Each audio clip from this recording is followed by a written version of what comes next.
Assalamualaikum warahmatullahi wabarakatuh.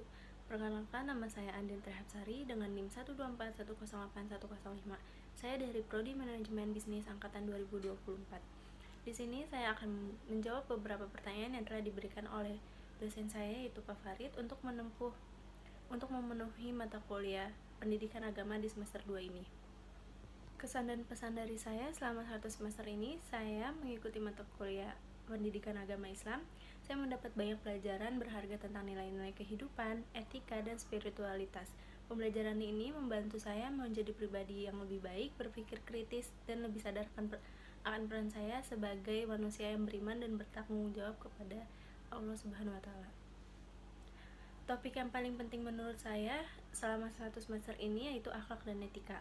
Kenapa seperti itu? Karena itu sangat relevan karena membantu saya bersikap lebih baik, menghargai orang lain, dan menjaga perilaku dalam kehidupan sehari-hari. Menurut saya semua materi penting, akan tetapi kita lebih waspada aja terhadap materi Islam, termasuk dengan berita hoaks yang sedang beredar di kalangan masyarakat. Alasan utama sholat yaitu karena ibadah dan perintah Allah, yang dimana itu tiang agama dan bentuk taat kita terhadap Sang Pencipta, yaitu Allah Subhanahu wa Ta'ala.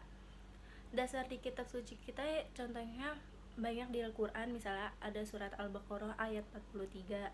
Dan pesan sosialnya untuk melatih disiplin, kebersamaan, dan mencegah perbuatan buruk. Sholat tidak bisa digantikan dengan aktivitas lain, misalnya yoga dan lain-lain.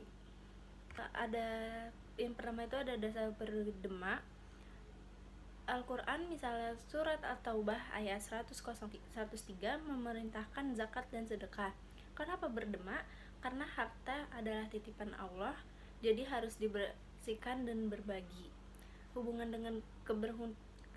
dengan keberhutangan yaitu menunjukkan kita saling membutuhkan dan berhutang budi satu sama lain sebagai sesama manusia.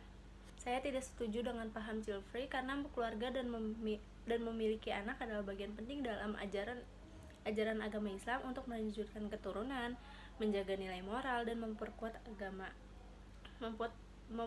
agama umatnya.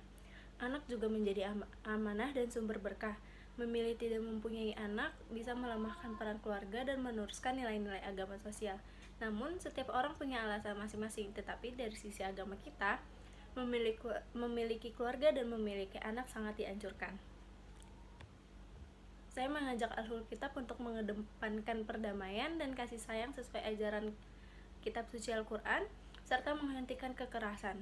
Saat melihat Israel membom Palestina, kita harus berdoa, membantu korban, dan memberikan solusi damai, karena kekerasan hanya menambah penderitaan.